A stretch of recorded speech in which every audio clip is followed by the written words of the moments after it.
Bruised but unbowed Hong Kong police say no need for China intervention.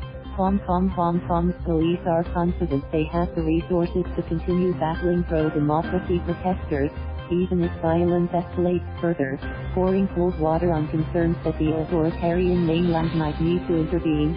3 senior commanders said they were unaware of any plans by China to bolster their own ranks with mainland troops or police officers, even if the political chaos worsens. And they admitted that any move to do so would place the city's police force in uncharted waters. But, they insisted, the issue was moved because the local force could handle the crisis. "I can't envisage it," said one senior commander. "At the operational level we have considerable depth. I think we have the determination, the cohesiveness and the depth of resources to keep going." The 3 officers agreed to sit down with a group of foreign journalists on condition of anonymity so they could speak more freely during the worst unrest the force has faced since leftist riots in the late 1960s. Hong Kong's summer of rage was sparked by broad opposition to a plan to allow extraditions to the mainland, but has since morphed into a wider call for democratic rights in the semi-autonomous city. Millions have hit the streets while clashes have broken out between police and small groups of hardcore protesters for 10 consecutive weeks in the greatest challenge to Beijing's authority since the city's 1997 handover.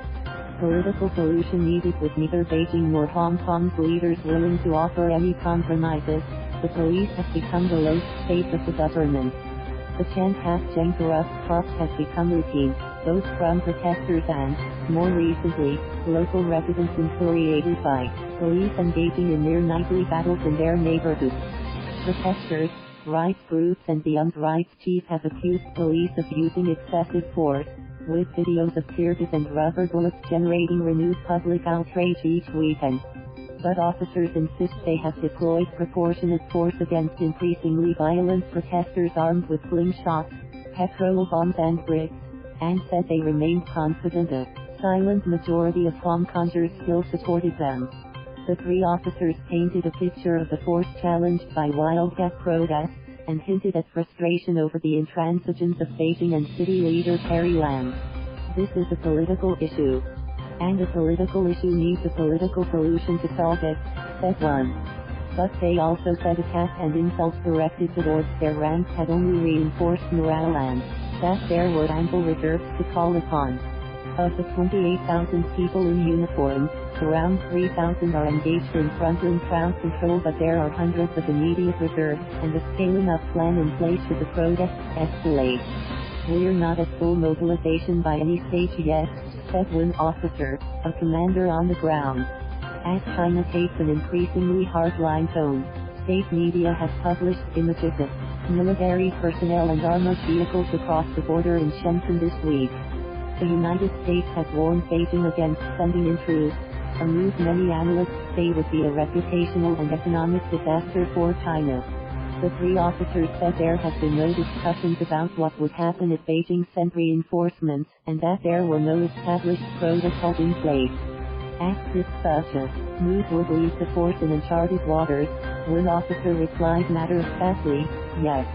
All 3 self-coverage and footage on social media has portrayed the force, or specific confrontations with protesters, in an unfair light, and the said officers were now being subjected to routine abuse.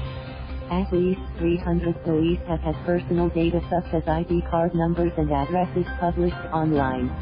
Some have had fraudulent bank loans applied for in their name or food deliveries sent to their homes late at night.